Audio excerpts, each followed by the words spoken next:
empezar con esto rápidamente. Esto que tenemos acá es una gráfica histórica de la producción anual de petróleo en Colombia. Entonces, esta línea que tenemos acá es el famoso 1.000.000 de barriles diarios. Entonces, veamos cómo a través de los años, pues no hemos sido como un gran productor de petróleo. Luego vinieron unos descubrimientos grandes como, digamos, Cañalimón, los campos de Apiay, por aquí tenemos campos como Pusiana, Tupiagua, en fin, y de cierto momento para acá, entonces empezó a declinar fuertemente la producción nacional. En este momento, y sabiendo esto que estaba pasando, se toman unas decisiones, se crea la Agencia Nacional de Hidrocarburos, cambia la política petrolera. Fíjense cómo se demora un tiempo, unos años, 4 o 5 años, realmente en reaccionar y en tomar efecto los cambios que se hicieron con la agencia, pero ya, digamos, en algún momento comienza fuertemente a despegar nuevamente la producción. Entonces, en este momento estamos por aquí en el 1.000.000 de barriles y pues luchando por mantener el nivel o llevarlo un poco más arriba. En contraparte, esta gráfica que tenemos acá, estas barras, son las reservas, es decir, cuánto petróleo tenemos que sepamos realmente que está ahí, son las reservas probadas. Es decir, esto es lo que nos consumimos, nosotros año tras año, esto es lo que nos gastamos y esto es lo que tenemos allá guardado. Entonces, ¿qué pasa? Si nosotros dividimos lo que tenemos entre lo que nos gastamos, nos da esta línea roja que es para cuántos años nos alcanza lo que tenemos, si no hay grandes cambios. Y lo que encontramos es que en este momento más o menos estamos por ahí por unos 6 años, nos alcanza por unos 6 años la producción que tenemos. Si no encontramos algo significativo, o sea, que nos dé un brinco como estos que tenemos acá, estamos en riesgo de entrar en un desabastecimiento. O sea, estamos en una situación actualmente, digamos, cómoda, porque nosotros exportamos hidrocarburo, pero eso depende de que se hagan nuevos descubrimientos. Entonces, se habla de que pues, tenemos un potencial grandísimo en recursos no convencionales o en recursos que puedan estar costa afuera, pero cualquier cosa de estas, para que entre ya a la cadena de producción, va a tomar con seguridad mucho más de 5 o 6 años, de manera que eso no ocurre de la noche a la mañana. Ya hay algunas, digamos, publicaciones o alarmas, curiosamente, digamos, con más fuerza desde el exterior que lo que se oye aquí, donde dice aquí que, este es un titular de una publicación extranjera, dice que Colombia se va a quedar sin petróleo por ahí por el 2020 sin que se vea una solución, y eso está fundamentado pues, en lo que les estoy explicando. Entonces, esto que tenemos acá, todo lo que les muestro son datos oficiales. Tenemos aquí nuevamente la producción, pero esto es lo que se espera que suceda en los próximos años. Esto que tenemos aquí, el color café, es la producción que nosotros obtendríamos con las reservas que tenemos, o con las reservas probadas. Fíjense ustedes, esto se llama la declinación, o sea, qué tan rápido nos las vamos gastando. El verde clarito es lo que podemos lograr con lo que llamamos recuperación mejorada, es haciendo trabajos de optimización de lo que ya está descubierto. Esto verde oscuro son nuevos desarrollos, esto de acá son cosas que presumimos que están en el subsuelo, o sea que uno por estudios técnicos puede calcular que existe una cierta cantidad de petróleo por descubrir, pero todavía no sabemos ni siquiera dónde está. Y recursos no convencionales es este pedazo. Entonces lo que quiero mostrar acá es que, fíjense, aquí estamos en 2014, 2013, 2014, o sea, muy pronto. Mucho de esto tiene incertidumbre, o sea, eso puede suceder o puede no suceder. Entonces, no está garantizado. Esta parte es muy importante, o sea, esos son los nuevos descubrimientos que se hagan. Algunos de estos se han dado, pero son pequeños, y les quiero mostrar acá cómo ha sido nuestro desempeño en aumentar reservas en los últimos años.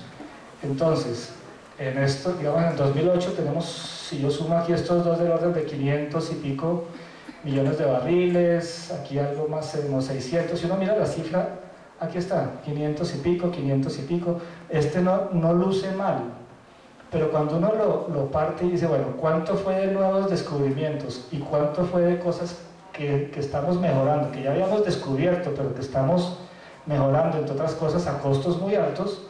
Vemos que los nuevos descubrimientos son relativamente pequeños. Nosotros tendríamos que estar descubriendo cosas de 400 o 500 millones de barriles año tras año, aquí en esta parte de nuevos descubrimientos, que es esta parte verde. Y no lo estamos logrando. Y eso con una actividad exploratoria muy grande en sísmica y en perforación de pozos. Entonces, ¿eso qué implicación tiene? Aquí nuevamente tenemos la producción de petróleo que va declinando. Estos son reservas probadas, reservas probables, reservas posibles, y esto es lo que como país nos gastamos año tras año. Esta es la demanda. Entonces, cuando se juntan la oferta con la demanda, ahí es cuando ya no tenemos excedentes para exportar, y en algún momento tendríamos que empezar a importar hidrocarburos. Y eso no está tan lejos. Fíjense, aquí estamos. Si solo contamos con reservas probadas, entonces estamos hablando de 2018, por ahí, 2020, nosotros podríamos tener problemas ahí. ¿Y qué se necesita? Explorar y encontrar nuevos recursos, pero ya, o sea, casi que ya tendríamos que estar teniendo los grandes descubrimientos. Entonces, esta es otra forma de verlo. Nuevamente este eje es la producción anual. Esta es la línea del millón de barriles. Este es por aquí el 2014. Esta línea azul es lo que el Estado colombiano, o sea, las cuentas del Estado colombiano de lo que va a ser la producción en los próximos años. O sea, eso es como cuando uno hace su presupuesto para el año y dice, bueno, a mí me van a entrar estos recursos. Entonces se está contando con que nosotros vamos a estar por encima del millón de barriles, vamos a estar por aquí como el 1.200.000 barriles, algo así de ese estilo, pero esto es lo que tenemos. Eso es lo que está asegurado. La línea verde sería como lo más optimista que tenemos, y la tarea es llenar este hueco. Entonces, para llenar ese hueco, para encontrar, nos toca perforar más o menos 1.470 pozos en 10 años, de los cuales 190 pozos en los primeros 5 años, año tras año.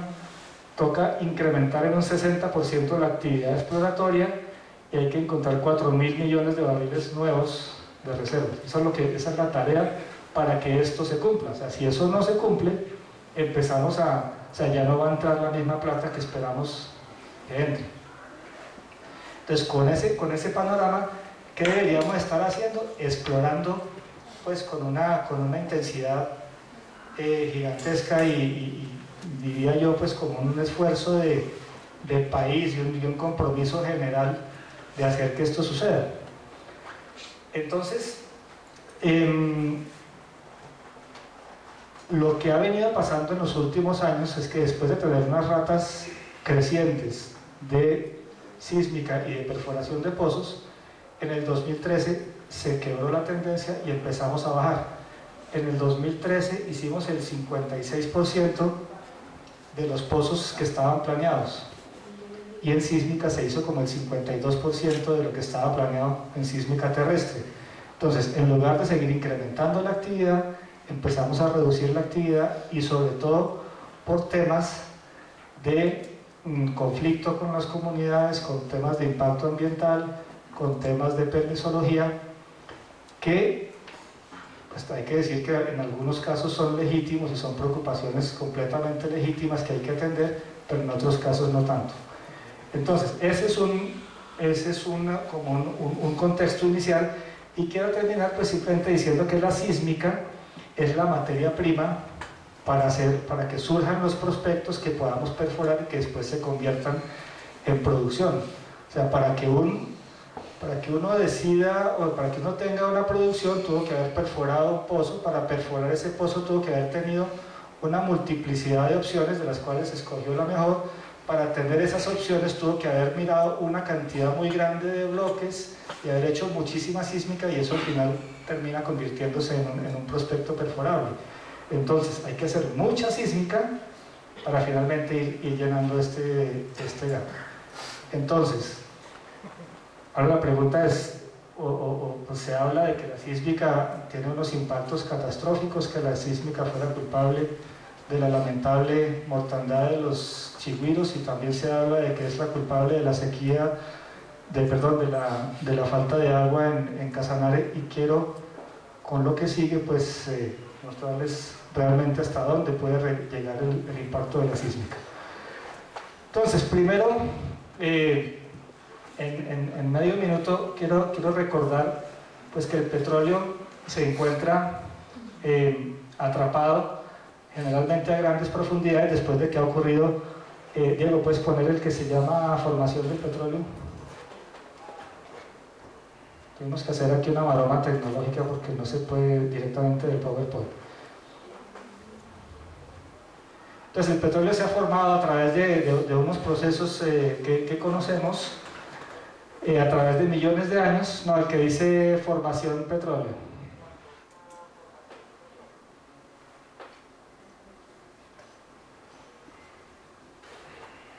Y aquí realmente lo único que me interesa mostrar es que, bueno, a través de todos los procesos geológicos que ocurren, las rocas se deforman y se van a formar unas estructuras que pueden constituirse en trampas donde el hidrocarburo se va a quedar, no va a poder seguir viajando.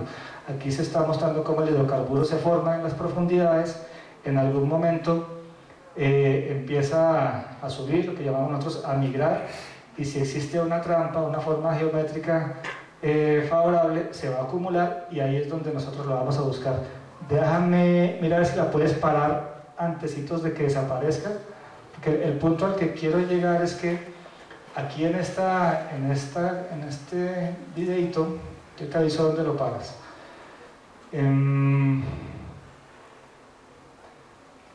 Vamos a ver cómo el petróleo o el hidrocarburo, que puede ser gas o líquido, va a migrar y se va a acumular aquí en esta parte. Páralo ahí, por favor, Diego.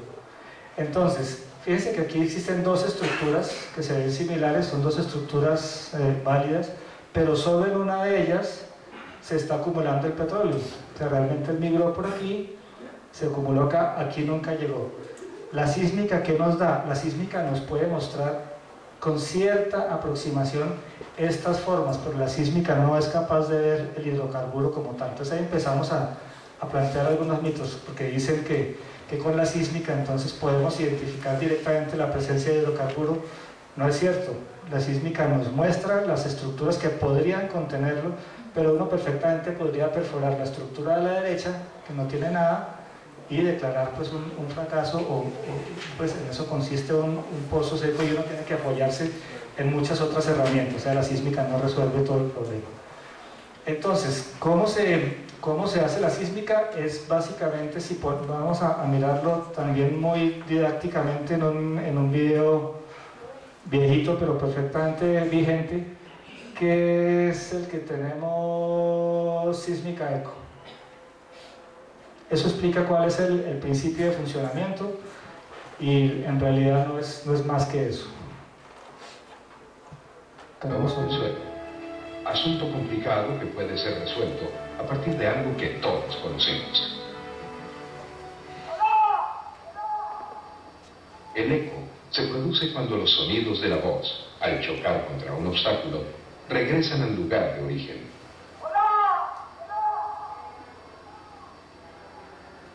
Esa propiedad de los sonidos, de viajar y regresar, es la clave que utiliza el hombre para conocer lo que existe bajo el suelo. Afirmativo, 50, 22, 10, 60, puede darle.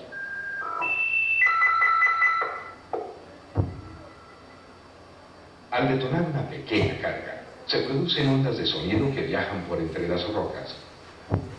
Cuando encuentran un obstáculo, algunas ondas de sonido son rechazadas y otras continúan su viaje. Los ecos que se van produciendo son captados por unas unidades muy sensibles, los geófonos. Los ecos nos revelan la conformación del interior de la Tierra. Volvamos a la presentación, Diego, por favor. O sea, eso es todo. En realidad los elementos que tiene es una fuente y un receptor. Ahí en el ejemplo, la fuente es el grito, el receptor es el oído de la persona. En la sísmica real, la fuente puede ser varias cosas. En Colombia usamos con más frecuencia la detonación de un material explosivo que no es dinamita, que se llama sismigel, que es especial para la sísmica, que tiene unas propiedades de seguridad especiales, que se coloca dentro de un agujero que puede tener entre unos 5 y 10 metros de profundidad. Ahí se produce esa detonación, y los oídos son estos aparaticos que se llaman geófonos, son del tamaño de un puño, que llevan este espigo de acá, que hace que los podamos, llamamos nosotros, plantar o fijar en la superficie, y ellos son sensibles a las vibraciones y van a convertir esas vibraciones en una corriente eléctrica, y va a ser algo como esto. O sea, cada vez que nosotros hacemos una generación de la energía, el geófono va a estar atento, va a grabar esas vibraciones, que son muy pequeñas, y después eso se procesa y se convierte en una sección sísmica. Entonces, una sección sísmica lo que es parecido a esto. Aquí se ve, esto sí sería como un corte en profundidad, y aquí tenemos estos eventos que representan la forma de las capas geológicas en el subsuelo. Pues lo que estamos logrando es ver cómo es eso por allá abajo, sin necesidad de hacer una perforación hasta allá. O sea, esto puede ser 1 kilómetro, 2 kilómetros, 3 kilómetros de profundidad, pero no estamos rompiendo aquí para, digamos, hasta llegar a ver si eso ocurre. Sería análogo a tener una radiografía donde podemos observar que existe una fractura acá, pero no tuvimos que abrir la persona para saber si la tenía o no. Entonces, igual como una radiografía tiene que analizarla un médico experto, a la sísmica toca interpretarla, y eso tiene sus... O sea, no es tan tremendamente claro, pues, qué es lo que hay ahí. Entonces, fíjense, aquí hay estructuras. Ya ustedes viendo el diagrama anterior, de pronto les llamaría la atención quizás perforar algo aquí en esta estructura podría haber algo, quizás por acá, pero no se ve, ahí no es que diga aquí está el hidrocarburo, o que se pueda identificar la presencia del hidrocarburo. Ahora, ¿qué es sísmica 2D y sísmica 3D? O sea, básicamente es exactamente el mismo principio, es el mismo tipo de principio físico que está ocurriendo aquí. La única diferencia es que en sísmica 2D vamos a tener receptores y fuentes a lo largo de la misma línea. Entonces, normalmente lo que uno hace es un disparo y recibe la información en un cierto número de estaciones, muchas de ellas, cientos de ellas, simultáneamente. En sísmica 2D, tanto receptores como fuentes están en la misma línea, y uno suele tener una separación grande, digamos, pueden ser varios kilómetros, 10, 20 kilómetros entre cada una de esas líneas. O sea, estos proyectos tienden a ser grandes, y en general su utilidad es para investigar una zona relativamente extensa. La sísmica 3D sigue exactamente el mismo principio, con la diferencia de que las fuentes van por un lado, están en líneas que no necesariamente son perpendiculares, pero son diferentes a estas líneas azules donde voy a tener receptores. Y aquí lo interesante es que para cada uno de los disparos que yo haga, voy a estar recibiendo la información en varias líneas a la vez. Lo que eso produce se puede ilustrar como haciendo esta analogía. O sea, una sísmica 2D podría ser como una aproximación a lo que es una radiografía, y una sísmica 3D ya podría ser la ecografía, y uno puede entender el valor que tiene la ecografía o la sísmica 3D en realmente revelarle muchos más detalles de su yacimiento. Ahora, aquí no quise mostrar, quizás con poco éxito todavía, pero o sea, los proyectos 2D en general van a cubrir áreas mucho más grandes, y los 3D se hacen cuando uno ya tiene identificada una zona de mayor interés. Entonces el 3D, si bien es más denso en su cantidad de fuentes, es generalmente mucho más pequeño que un levantamiento 2D. Y generalmente las sucesiones que uno hace, algunos estudios iniciales, en algún momento hace una sísmica 2D, identifica algún área de interés y luego hace una sísmica 3D en una parte ya donde uno ha identificado una prospectividad mayor. Entonces, más o menos para que tengan una idea, la cantidad de fuentes que suelen haber en un levantamiento 3D está más o menos entre 15 y 40 disparos por kilómetro cuadrado. Es decir, que en un área que tenga 1 kilómetro por 1 kilómetro podemos encontrar entre 15 y 40 disparos dependiendo de la densidad del levantamiento. Entonces, en el campo lo que uno va a ver, estas podría ser lo que se ve físicamente allá. Cada cierta distancia, que puede ser de unos 40 metros, 50 metros, algunas decenas de metros, lo que llamamos nosotros estaciones o estacas donde van a ir colocados los receptores. Entonces, así se ve una línea sísmica, esa es una línea de receptores y habrá pues muchas más de ellas. La realización, la materialización de estas líneas sísmicas obedece una reglamentación y unas normas bastante precisas. Ese es otro de los mitos que vamos a abordar en un momento, porque se ha llegado a decir últimamente que la sísmica no tiene ninguna reglamentación, que se hace como las compañías quieran y que arrasa con lo que sea. Les voy a mostrar que no es así de ninguna manera. Y entonces, si es una línea 2D, también dentro de esta misma línea vamos a encontrar las fuentes dentro de la misma línea, o si es una sísmica 3D, vamos a estar haciendo perforaciones como se muestra aquí. Esta es una cuadrilla típica de perforación, donde hacen un pequeño agujero de unos 5 a 10 centímetros de diámetro que permite colocar el sismigel en el fondo, tapar muy bien el hueco y al detonarlo producir la energía que necesitamos para que actúe como fuente. Eso es básicamente lo que uno ve. Esta, entonces, quería traerles un ejemplo de una línea sísmica relativamente famosa. Si me siguen hasta el momento, ¿dónde perforarían ustedes un pozo ahí? ¿Dónde les gusta? Claro, uno ve, por aquí esta estructurita de aquí se ve, y de hecho se vio desde hace muchos años, se vio atractiva. Esta es la sección sísmica y aquí tenemos una versión. Esa es la sección sísmica interpretada. Este es nuestro querido Pozo Cusiana y aquí está la formación Mirador y aquí está la acumulación de hidrocarburo. No se encontró ni con el primer pozo ni con la primera sísmica que se hizo, tocó pasar por ahí varias veces. Eso es una sísmica, digamos que llamaban nosotros una sísmica bonita, ¿no? Que uno ve muchos elementos geológicos pero tiene que interpretarlos. Pues no siempre la situación es la misma. Esta es una sección sísmica hecha con el mayor esfuerzo, o sea, poniéndole todo el esfuerzo, todos los fierros en zona de pie de monte.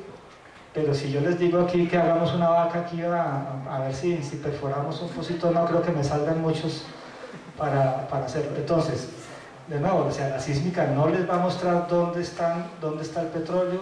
La sísmica no es infalible, la sísmica está sujeta a interpretación y a una cantidad de cosas que aumentan el riesgo. Entonces, a veces le dicen a uno en campo, de los campesinos, es que ustedes ya saben dónde está el petróleo, o ustedes con la sísmica lo que vienen es a sacarlo, y cuando ven el helicóptero entonces piensan que uno se lo está llevando ya en el helicóptero, y estas cosas en realidad van haciendo carrera, pero no es así. Entonces, vamos a pasar de una vez a mitos y realidades, y les digo que esto es una recopilación que no está completa, o sea, hay más cosas. En la medida en que lo he ido recopilando, he empezado a recibir también aportes de gente que tenía información, que tiene material, pero que no lo había publicado, que no había encontrado el espacio para mostrarlo, y la base de datos se va ampliando. Entonces, como les digo, todo lo que voy a mostrar aquí es completamente verificable, han sido mediciones, son estudios, en fin, todas las referencias son verificables. Y lo que voy a tratar de hacer es plantear el mito, decir cuál es la realidad, o al menos cómo yo la veo con la información técnica que tengo, y tratar de mostrarles a ustedes cuál es esa información técnica que sustenta esta realidad que yo postulo. Entonces, empecemos. Dicen, inclusive dijeron ayer en el debate en el Senado, que no hay normas, que las compañías sísmicas hacen lo que quieren, que no hay estudios y que las corporaciones no vigilan, o sea que hay una, casi diría yo, total anarquía en cómo se hace la sísmica. Y la realidad es que desde 1998 se hizo un ejercicio bien juicioso, bien importante, en que se estableció un documento que se llama la guía para sísmica, que vamos a ver ahora, y también las corporaciones autónomas han dictado normas adicionales que son de obligatorio cumplimiento. En todo proyecto sísmico se usan unas tablas de distancias mínimas a los elementos sensibles, sea cuerpos de agua, sea casas, escuelas, torres de transmisión, en fin. Esto existe y se viene utilizando, es una práctica absolutamente rutinaria.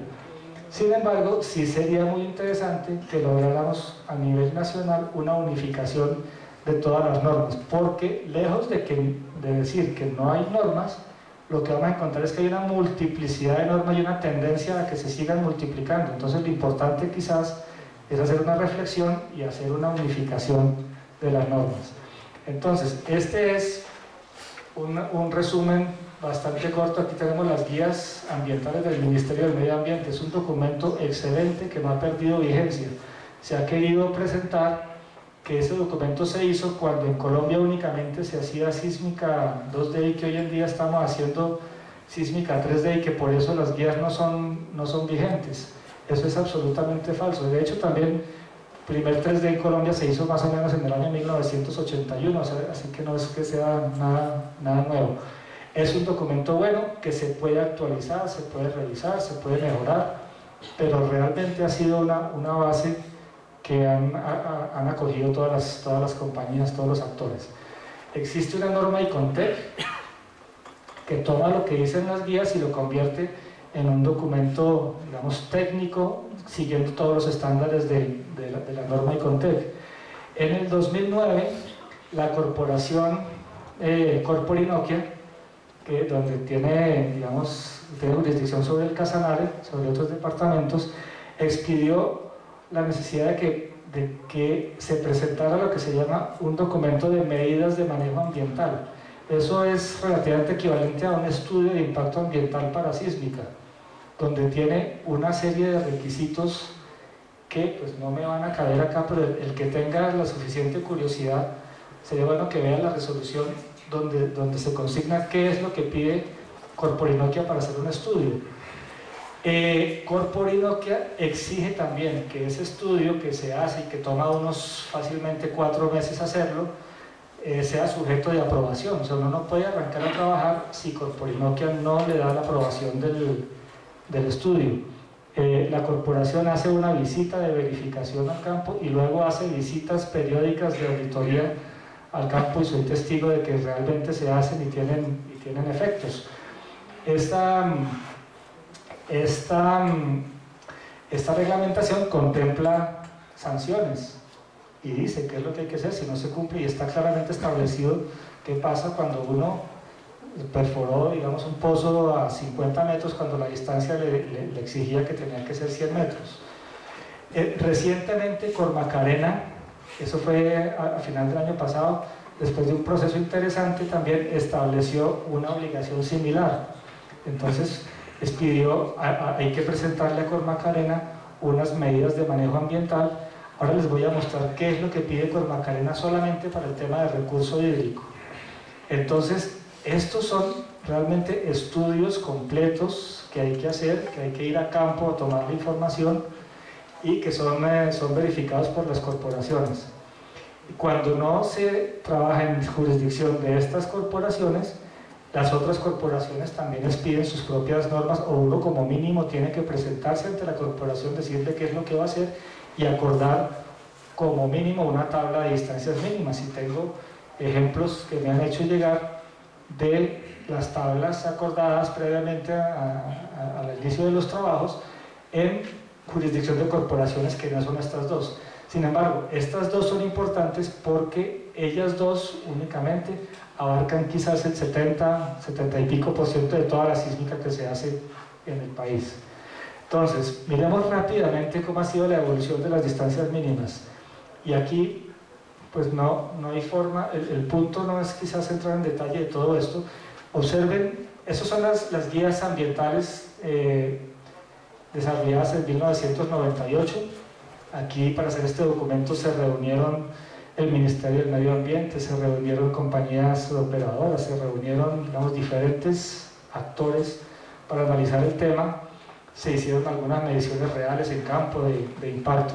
Entonces está, por ejemplo, elementos como carreteras, acueductos municipales, jagüeyes, pozos de agua, oleoductos, estanques piscícolas, en fin, para cada uno de esos elementos que está escrito ahí, dependiendo de la carga de sismigel que se utilice, aquí hay una distancia mínima dentro de la cual hay que permanecer. Entonces, eso está ahí y funciona muy bien.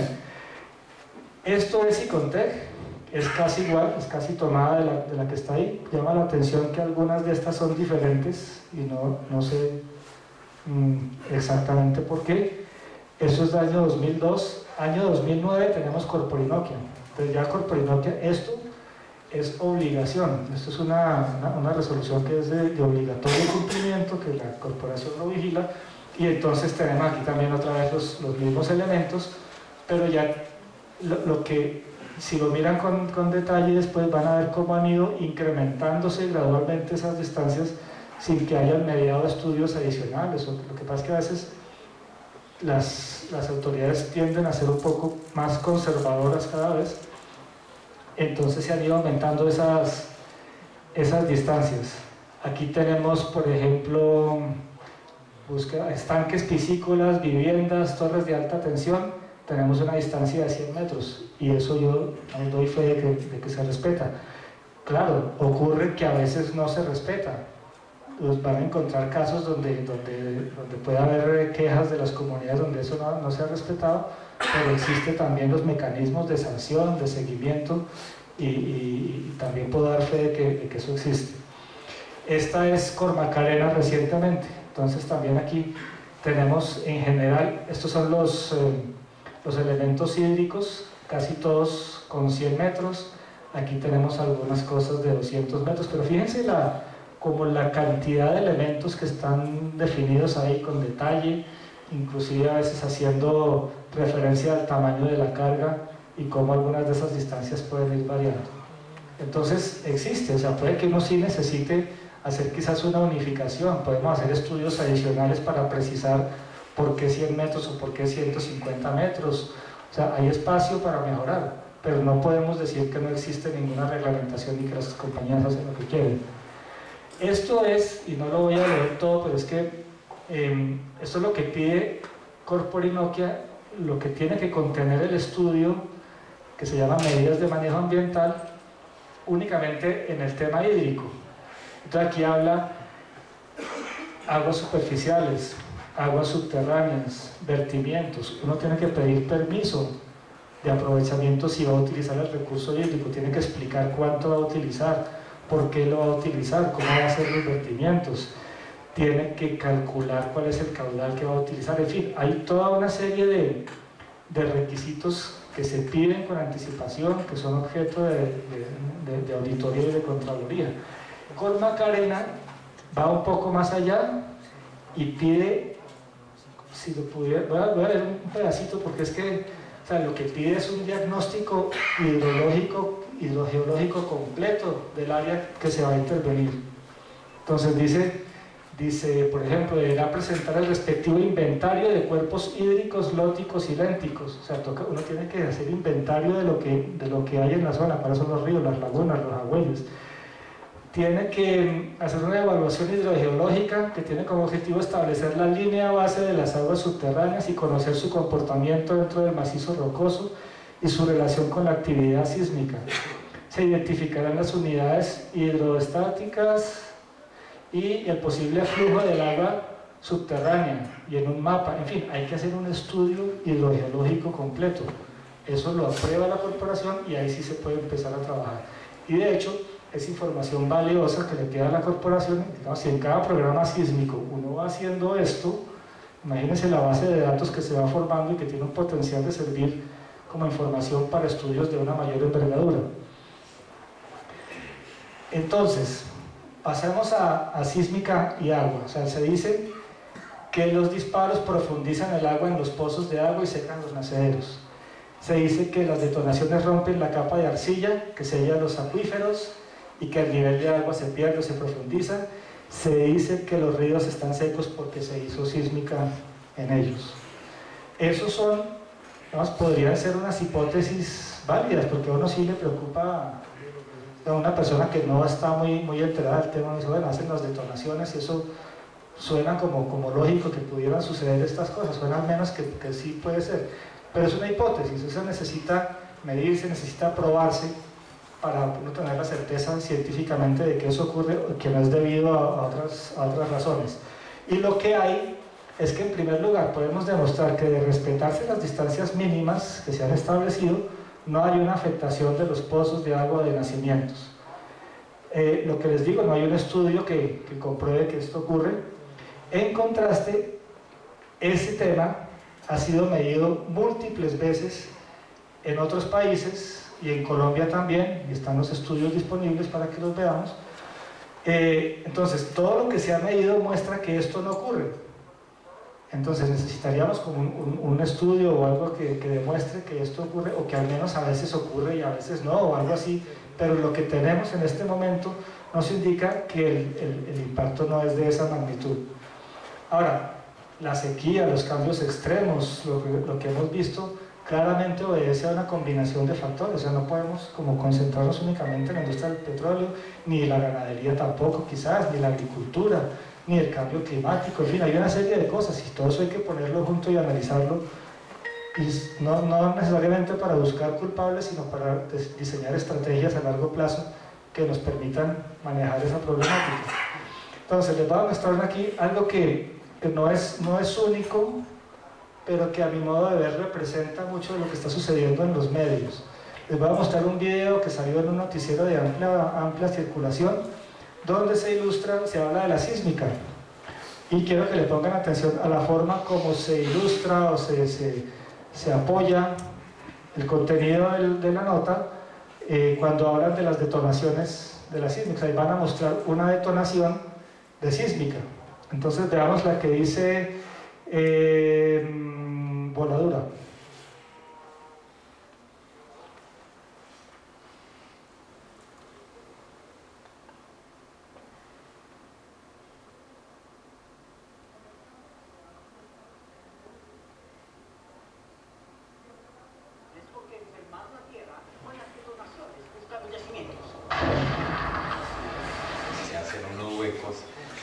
Entonces, si yo soy una persona que no está familiarizada con la sísmica, estoy viendo las noticias y me muestran que esa es la sísmica, hombre, yo me hago matar, pero no me hacen más sísmica, porque eso es evidente. O sea, si me dicen que van a hacer un pozo, una detonación cada 100 metros, pero las detonaciones son esas que están mostrando ahí, hombre, eso es una cosa impresionante. Eso es lo que sale en un noticiero de amplia circulación. Ahora, quizás, y asumo lo que me corresponda, es posible que la industria petrolera no haya sido eficiente en explicar en qué consiste su actividad, o que no haya puesto a disposición del país la información de una manera, digamos, accesible, que un periodista que quiera saber cómo son las cosas quizás no ha tenido la facilidad de encontrarlas. Y digamos, en este momento como presidente de la asociación yo ofrezco y garantizo que al menos en la asociación vamos a poner una cantidad de información, vamos a tratar de hacer unos programas de capacitación al público, a los funcionarios, a todas las personas que tienen que ver, para que entiendan cuál es realmente el alcance de las herramientas. Les voy a mostrar ahora en contraste una detonación real.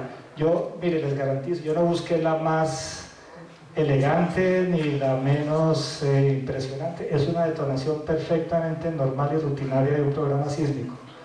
Vamos a poner la que dice detonación real. Pues ahí lo que van a ver ustedes es una...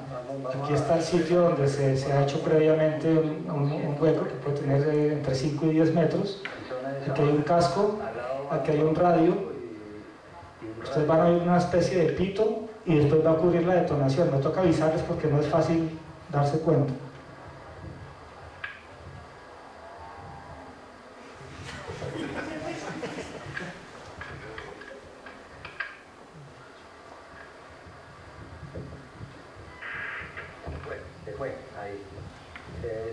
Ahí ocurrió, o sea, no, eso es lo que típicamente sucede.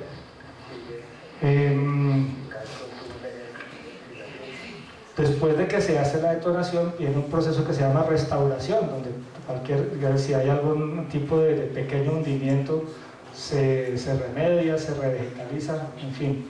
Pero o sea, no es para centrarse en esto, pero como ejemplos como este hay varios. Entonces mi llamado es a la gente, o sea, no trague entero, mire, o sea, verifique las cosas que le están diciendo y acuda a personas que tengan probada experiencia para que los ilustre. Entonces, aquí hay esta es una lista de estudios que han sido hechos para medir exactamente el impacto de las detonaciones de sísmicas sobre el agua. O sea, no es que sea que se midió por allá en una cantera y que estamos tomando eso para asimilarlo a la sísmica. Esto es de sísmica relacionado con agua. Todos estos estudios, eso es simplemente una búsqueda pues más bien exhaustiva, pero no de más de, digamos, de un mes, y están, digamos, los estudios disponibles para consulta. Aquí los puse en un disco y eso lo voy a poner en una web de la asociación para que el que quiera entre y los mire. Pero entonces dicen, listo, esos estudios, muchos de estos estudios no son en Colombia, muchos sí, pero los que son en Colombia entonces los cuestionan porque no son en Colombia. Muchos de los que son en Colombia han sido financiados por empresas operadoras, entonces tampoco son tenidos como válidos porque se asume que son sesgados. Sin embargo, yo pienso que es información valiosa que hay que mirar, y sin embargo también hay estudios de estos que son hechos por universidades y por entidades que uno podría considerar perfectamente neutrales. En todos los estudios se ve que el impacto es muchísimo más pequeño de lo catastrófico que están pintando, y voy a mostrar a continuación algunos ejemplos. Los resultados son consistentes en todos estos estudios. Hay un estudio que me llamó mucho la atención, es un estudio de México que hizo la Universidad Nacional Autónoma de México, muy completo porque tuvieron la misma discusión que estamos teniendo hoy, la tuvieron en el 2005 en un área de México. Hicieron el estudio y llegaron a las conclusiones. El estudio es bien completo y está ahí para que lo miremos. Entonces, para eso, después de que yo hice esta recopilación, ya me empezaron a llamar, me dijeron, mire, es que nosotros hicimos también estudios, nosotros hemos hecho tal cosa que no habíamos mostrado. Ecopetrol recientemente me comentaba que en todos estos programas sísmicos, 1, 2, 3, 4, 5 programas sísmicos relativamente recientes, desarrolló estudios especializados de análisis del impacto sobre el agua, y me muestran aquí también la cantidad de monitoreos y de procesos de socializaciones, explicaciones, reclamaciones, en fin, que se han hecho alrededor de este tema. Y yo estoy seguro que hay mucha más información, que lo que vamos a proceder es a compilarla, a organizarla, a clasificarla, para que, digamos, lo que el país decida hacer, utilice esta información como base. Es decir, en el fondo, quiero decir que no estamos partiendo de cero, que hay muchísima información, que con seguridad nos falta más, pero no estamos arrancando de ceros. Por ejemplo, en este estudio, estudios tan viejos como este del 75, esto es hecho por ¿cómo se llama esto? El servicio geológico en Montana, específicamente abordando detonaciones sísmicas sobre el agua subterránea y los acuíferos. Aquí dice que no se observó un cambio perceptible en las propiedades de los acuíferos. Es interesante ver cómo hicieron la prueba y cuáles fueron los tamaños de carga utilizados, en fin, pero digamos indica que no hay un impacto significativo. Este es interesante por lo descriptivo que pretende ser, porque estas cosas no son fáciles de explicar. Entonces lo que hicieron en Canadá, año 1991, también una entidad, aquí no está la entidad, pero no es una empresa privada, es una entidad estatal, hacen la detonación acá, en este sitio, y a distancias progresivas de la detonación están clavando unos tubos fluorescentes y también enterraron unos huevos y unos bombillos y otros elementos muy frágiles.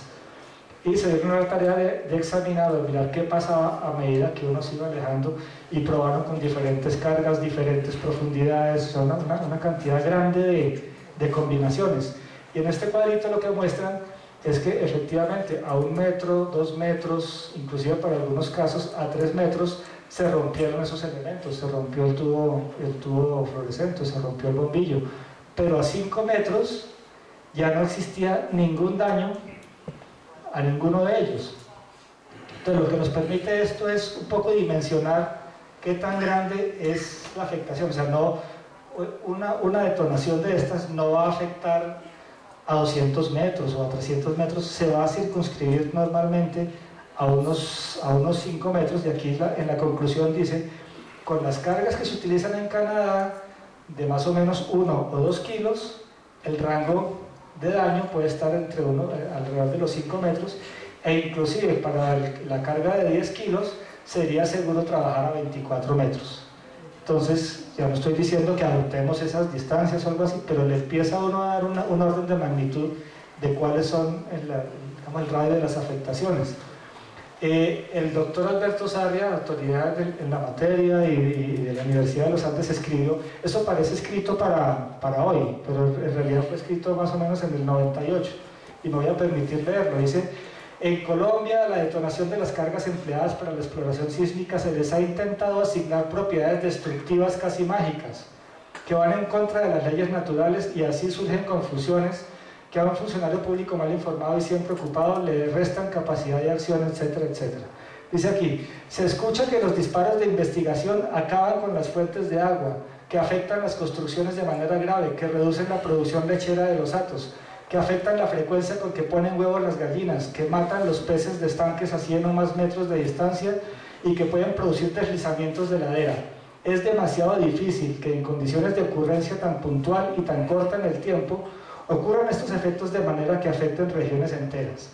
Entonces, o sea, la sísmica no es capaz de producir unos efectos regionales de esa manera, ni siquiera digamos, hacer muchas sísmicas en un área puede llegar a producir un impacto de este tamaño.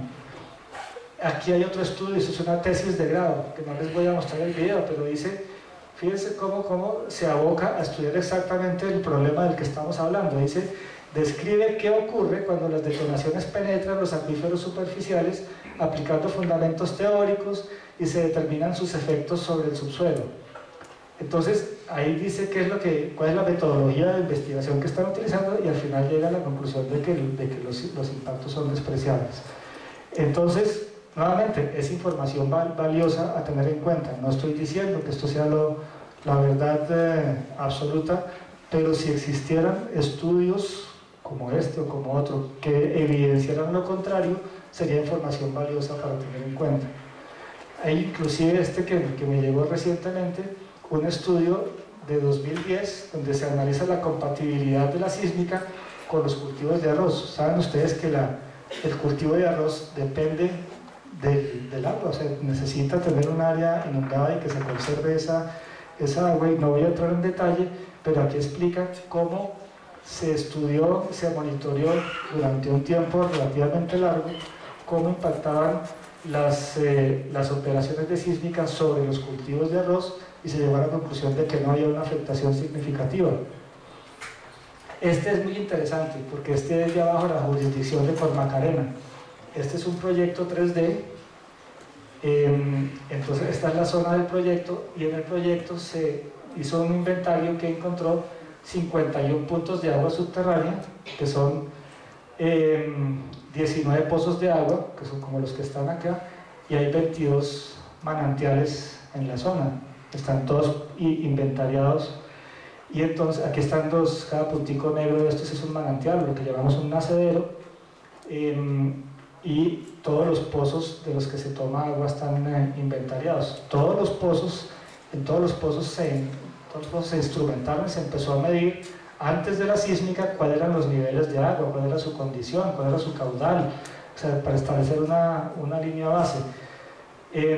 Se perforaron 10 piezómetros. Un piezómetro es básicamente un pequeño pozo, un hueco que le permite a uno tener certeza de dónde está el nivel del agua. Entonces hay 10 de estos distribuidos a lo largo del área que le permiten a uno saber cuál es como la dinámica, la hidrodinámica de la zona. Entonces, con esa información que, repito, está tomada mucho antes, meses antes de que comience la sísmica, y se sigue monitoreando meses o inclusive años después de que se hace la sísmica, entonces se hace un modelo hidrológico donde se identifica dónde están los acuíferos. Este acuífero que tenemos acá, esta zona, que está construida a partir de los piezómetros, y a partir de cada cosa de estas es un perfil geoeléctrico, entonces le permite a uno construir cuál es la distribución de los acuíferos. Este es la formación Guayabo. Estos son acuíferos más cercanos a la superficie, y con eso se construye un modelo tridimensional matemático donde están aquí todas las capas. Aquí esta parte son los acuíferos cuaternarios, y tenemos acuíferos de la formación Guayabo más profundos, y uno puede calcular y puede utilizar toda esta información que tiene, que está calibrada con los piezómetros. Uno puede decir, listo, ¿qué pasaría con el agua si deja de llover? ¿O qué pasa si se reduce el caudal del río? ¿Qué pasa si llueve aguas arriba? Todo esto uno tiene forma de medirlo y de saber cuáles son los niveles, o sea, qué tanto se mueven los niveles piezométricos, no por la sísmica, sino por la dinámica, digamos, natural de la zona. Entonces ya cuando tiene entendido eso, hace la sísmica, sigue midiendo, y mira luego a ver si realmente cuando se hizo la sísmica hubo alguna modificación, algún cambio significativo. Y lo que se encuentra es que no hay una influencia de las actividades de prospección sísmica sobre la variación de los niveles piezométricos. Y el estudio pues es extenso, es muy completo. El estudio lo tiene la corporación porque se hace en conjunto con la corporación. Es una cosa que pide la corporación. Aquí quizás se fue un poco más allá del requisito mínimo, pero este tipo de cosas existen y se están haciendo, y estoy seguro que hay muchos más ejemplos como este que están disponibles para análisis. Ahora, se dice como último punto de ese mito que la sísmica secó el río, y se mencionó inclusive el día de ayer en el debate en el Senado que el acueducto de la ciudad de Yopal había, digamos, tenido problemas, o sea, pues el suministro del agua a Yopal había sido víctima de la sísmica, y que la sísmica era culpable de que no hubiera agua. Esto que les muestro acá es el mapa se llama la reserva de la Tablona. Aquí está la quebrada de la Tablona, y esta quebrada surte de agua efectivamente a Yopal. Es una zona de alto interés en la zona de Yopal. Este es el cubrimiento de la vegetación en 1937. Este es un estudio oficial de Corporinoti. El estudio está disponible también para consulta. Esto es bosque natural, o sea, este color aquí. Aquí se ven algunas interrupciones, pero una zona realmente de bosque. En 1940, fíjense, de aquí ya fácilmente quizás un 20% de ese bosque ha desaparecido. Ya tenemos lo que llamamos un bosque intervenido. Eso es 1940. 1959 empieza, o sea, continúa. Aquí son procesos de colonización donde ya tenemos cultivos. Fíjense todo en la ronda de la quebrada. Entre 1959 y la que les voy a mostrar acá, que es 1979, voy a ir hacia atrás y hacia adelante. Fíjense, o sea, cómo el bosque natural realmente quedó circunscrito a esta parte, por ahí un 80% de lo que era la reserva original, queda solamente esto, y esta zona está completamente intervenida. Para este momento, estamos en 1979, no se había hecho sísmica, o sea, no había ninguna intervención de la industria petrolera en esta zona. Entonces, o sea, para mí claramente es aventurado decir que, pues, que la sísmica pudiese ser como la única causante de ese problema, y cerrarse uno la posibilidad de examinar posibilidades adicionales, un análisis integral de la problemática. Quiero mostrarles también cosas que reflejan las buenas prácticas y la práctica rutinaria de la sísmica. Esto es un ejemplo de algo que se viene haciendo hace muchos años.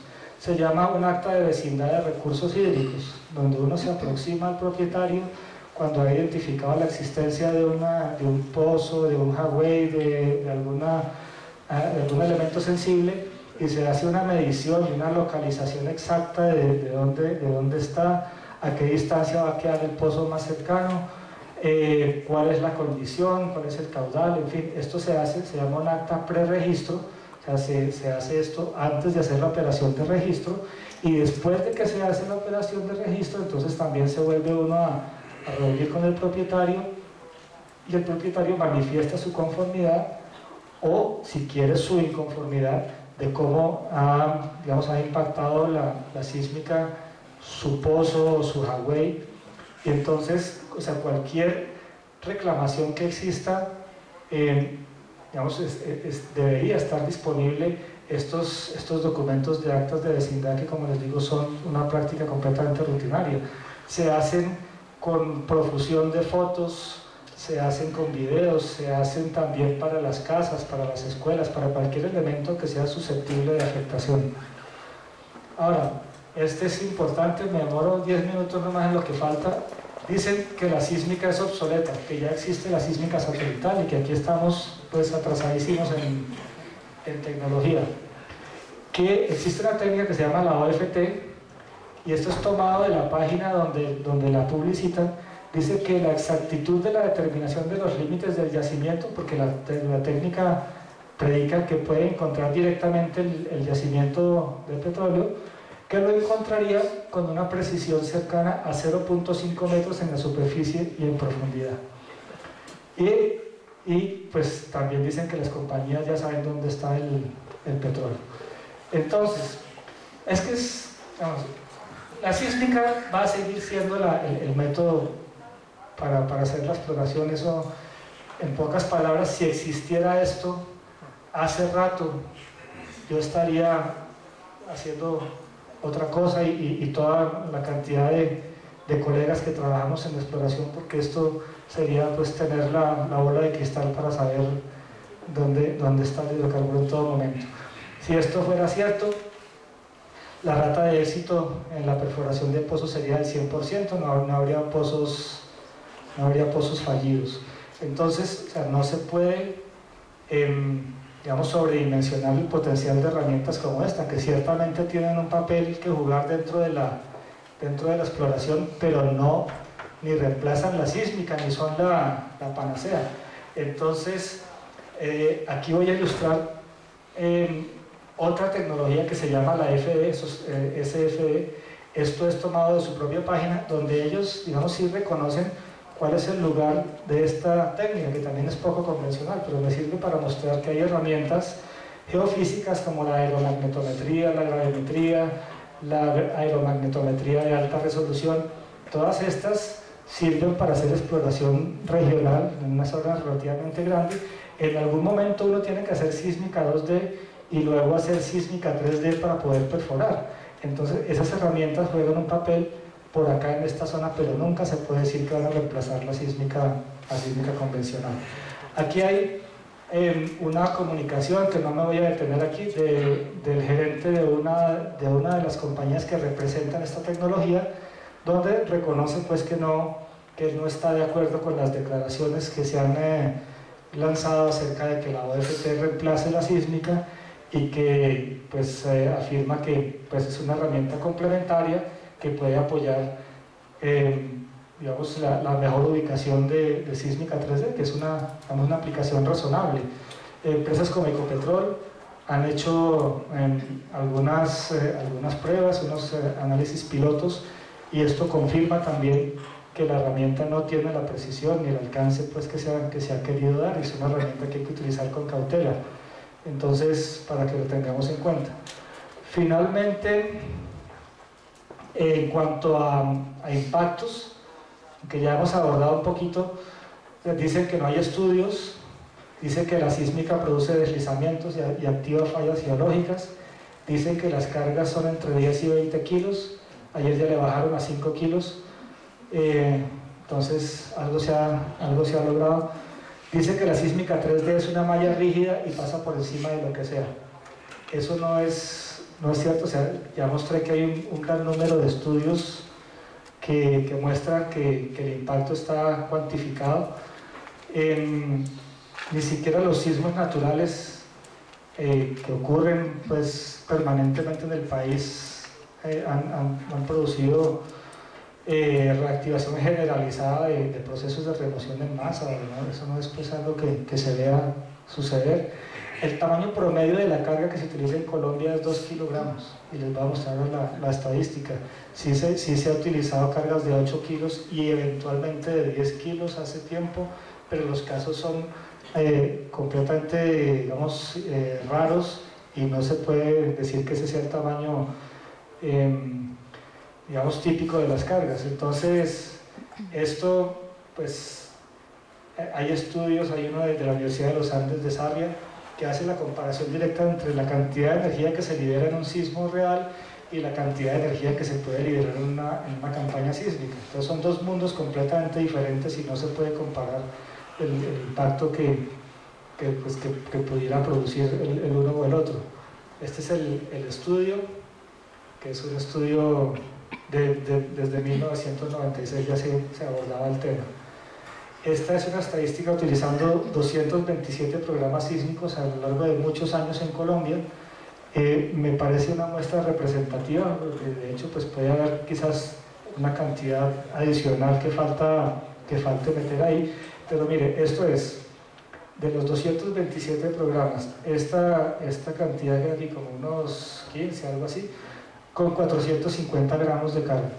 Esto, o sea, más de la mitad de esos programas utilizaron 900 gramos, 1800, 2700, 3600, 4500, 6300 y 8100.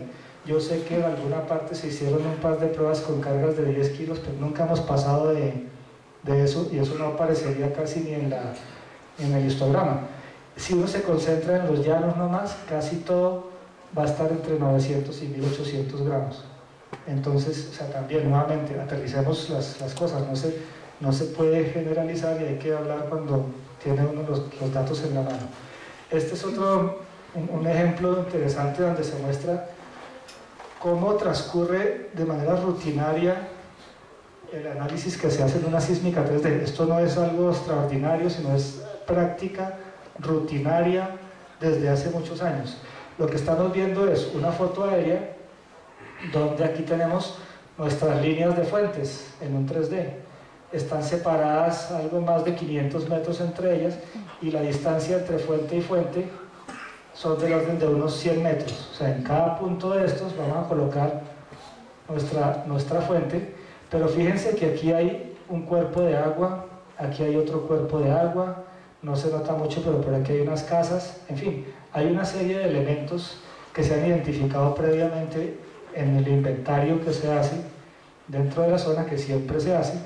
Entonces, para cada elemento de esos, como vimos, hay unas distancias mínimas que hay que respetar. Entonces, por ejemplo, si yo sé que yo tengo que tener 100 metros alrededor de este cuerpo de agua, yo puedo pintar aquí una zona de exclusión de 100 metros, y yo sé que ahí no me puedo meter. eso se hace físicamente y así se ve. Aquí está, cada círculo azul de estos es la zona de exclusión que corresponde a cada uno de los elementos que se hayan identificado allí. Los azules tienen que ver con cuerpos de agua, estos naranjas tienen que ver con áreas de interés arqueológico, los azules creo que son edificaciones, o sea, cada uno tiene un significado. Entonces, ¿qué pasa? Fíjense, por ejemplo, en toda esta zona es obvio que yo no puedo hacer estos disparos que tengo acá porque voy a estar incumpliendo la norma. Entonces, ¿qué se hace? Se mueven los disparos, algunos se eliminan o se cambian de posición a una zona donde sea conveniente y entonces se logra utilizar la flexibilidad del 3D para no infringir esos elementos ambientales que están ahí. Eso, repito, es práctica rutinaria y común. Ahora, este es tomado de otro proyecto sísmico. Fíjense ustedes, aquí del total de disparos que se hicieron en este proyecto sísmico, aquí está que el 76% de esos disparos tuvo que ser reubicado. Y aquí están las razones por las cuales tuvieron que ser reubicados esos puntos. Por nacederos, por jaguares, por procesos erosivos, por solicitud del propietario, por redes eléctricas, por cerca, este es muy interesante.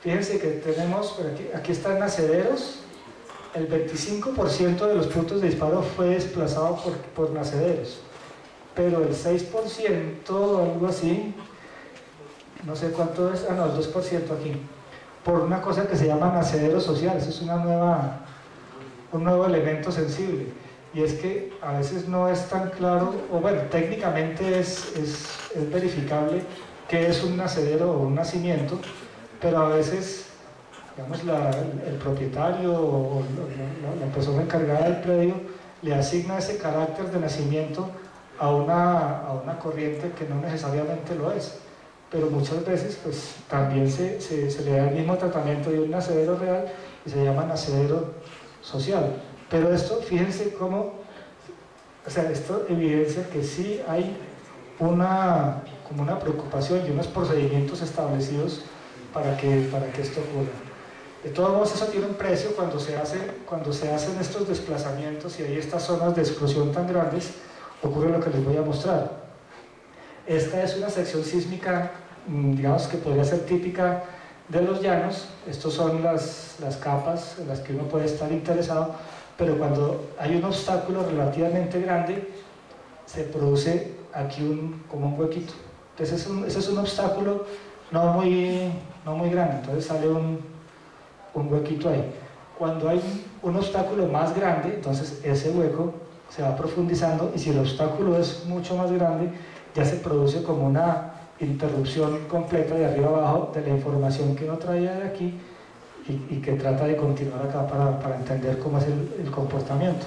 Si ocurren muchísimas interrupciones y son grandes, entonces puede pasar esto. Y ocurre, y tengo ejemplos que lo evidencian. Entonces, el llamado es que uno no puede, digamos, arbitrariamente incrementar esas distancias de exclusión, que también se ha pretendido decir, bueno, pongámosle, digamos, las guías empezaron como con 30 metros, vamos en 100 metros, y en algunos casos la autoridad solicita que sean, o las mismas comunidades, que sean 180 metros o 200 metros. Pero eso tiene un impacto que puede llevar inclusive a que la sísmica sea inutilizable, o sea que puede hacer que no tenga sentido hacer el esfuerzo de adquirir la sísmica, porque si va a salir así, entonces no sirve. Entonces, al momento de uno establecer las distancias mínimas, tiene que haber unos criterios técnicos y una racionalidad para que eso ocurra. Entonces, con eso, espero haber dejado en ustedes algunas claridades. Ofrezco nuevamente el concurso de la asociación para atender las inquietudes, las dudas que haya y discúlpenme que me haya extendido unos minutos más de lo que estaba previsto. Muy amable.